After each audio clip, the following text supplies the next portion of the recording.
गिरधरपुर नामक एक गांव में मालती नामक एक विधवा औरत रहती थी।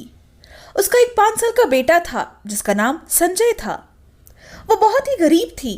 आज से 2 साल पहले उसके पति का देहांत हो गया था। मालती ने काम ढूंढने की बहुत कोशिश की, लेकिन हर जगह से उसे सिर्फ निराशा ही हाथ लगा।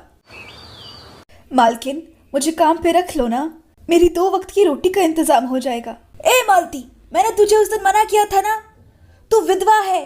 तेरा साया अगर मेरे घर और बच्चों पर पड़ गया ना तो हमारा तो सत्यानाश ही हो जाएगा। नहीं मालकिन, ऐसा मत बोलिए।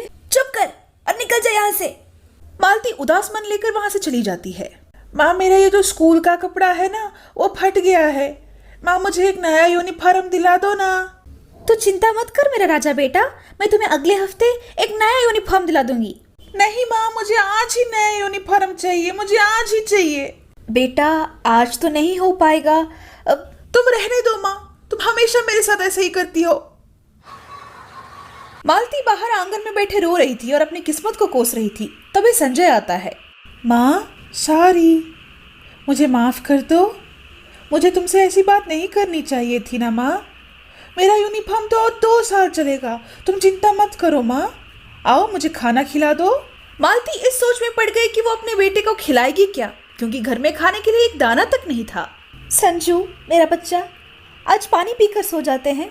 मैं कल तुम्हारे लिए कुछ अच्छा खाने के लिए लाऊंगी। अगले दिन मालती काम की तलाश में निकल पड़ती है। माँ जी, अगर मेरे लिए कोई काम है तो बोलिए, मैं घर के सारे काम कर लेती हूँ। अरे, सुबह तो बहू कह रही थी कि उसे नौकर चाकर की जरूरत है, इसे ही रख लेती हूँ। हाँ बेटा, हमें एक नौकरानी की जरूरत तो थी। अच्छा हुआ तुम आ गए। वैसे तुम्हारा नाम क्या है, जरा बताना।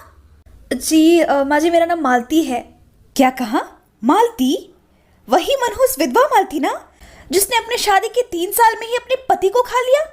निकल जा मेरे दरवाजे से। हे भगवान, सुबह सुबह विधवा का मुंह दिखा दिया। पता नहीं आज का दिन कैसा जाएगा।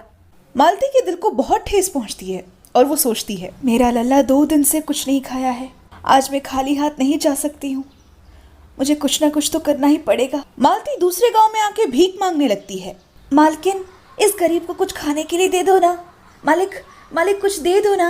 मालती एक विधवा है, ये बात आसपास के गांव वाले भी जानते थे, क्योंकि आसपास के 2-4 गांव में सिर्फ एक मालती ही थी जो एक विधवा थी, इसलिए उसे अपशगुनी माना जाता था। उस गांव में भी उसके साथ वैसा ही बर्ताव होता था जैसे उसके खुद के गांव में लोग उसके साथ करते थे। लेकिन उसका भाग्य शायद उस दिन अच्छा था, इसलिए एक सज्जन इंसान ने उसे 100 रुपए दिए थे। आजकल की महंगाई में तो 100 रुपए किसी काम के नहीं, लेकिन वो कहते हैं ना, डूबते हुए को एक तिनके का ही सहारा काफी है। वैसे ही मालती के साथ था। उसने उन 100 रुपए से दही और चावल खरीदे, जिससे 2 दिन का इंतजाम तो आराम से हो गया। तीसरे दिन वो फिर दूसरे गांव जाती है भीख मांगने के लिए, लेकिन उस दिन, इस गरीब पर दया करो साहब। मालकिन, इस गरीब को कुछ खाना खिला दो ना। मालती बहुत देर तक भीख मांगती है, लेकिन उसे कोई भीख नहीं दे रहा था। फिर अचानक कुछ औरतें कहती है, अरे ये तो गिरिधरपुर की मालती है ना। हाँ हाँ, वही है।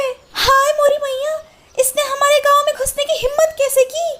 कलमुही अपशगुनी, इसके पैर जहां पड़ेंगे वहां कुछ ना कुछ तो अपशगुन होना तय है। मारो इसे। और फिर 5-6 औरतें मालती को मिलकर पीटने लगते हैं। तभी संजय स्कूल से लौट रहा था। मेरी माँ को मत मारो ना काकी, माँ को मत मारो ना प्लीज काकी। देख मालती, आज तुझे तेरे बच्चे की वजह से छोड़ रहे हैं, दोबारा हमारे गांव में नजर मत आना। मालती और उसका बेटा घर आ जाते हैं। उस रात संजय को बहुत देर तक नींद नहीं आती, तो वो आंगन में टहलने चला जाता है। उस औरत ने मेरी माँ को मारा कैसे? अगर मैं एक जादूगर होता ना तो उस औरत को उल्टा लटका देता मैं। मुझे माफ कर देना माँ, आज मैं तुम्हें छोड़कर जा रहा हूँ, लेकिन जब मैं लौटूंगा ना, एक बहुत बड़ा तांत्रिक बनकर लौटूंगा और तुम्हारे साथ अन्याय करने वाले लोगों से मैं चुन चुन कर बदला लूंगा। आखिर संजय जा कहाँ रहा था और वो अपनी माँ से ऐसे क्यों बात कर रहा था? ये जानने के लिए कहानी के अगले भाग का इंतजार कीजिए।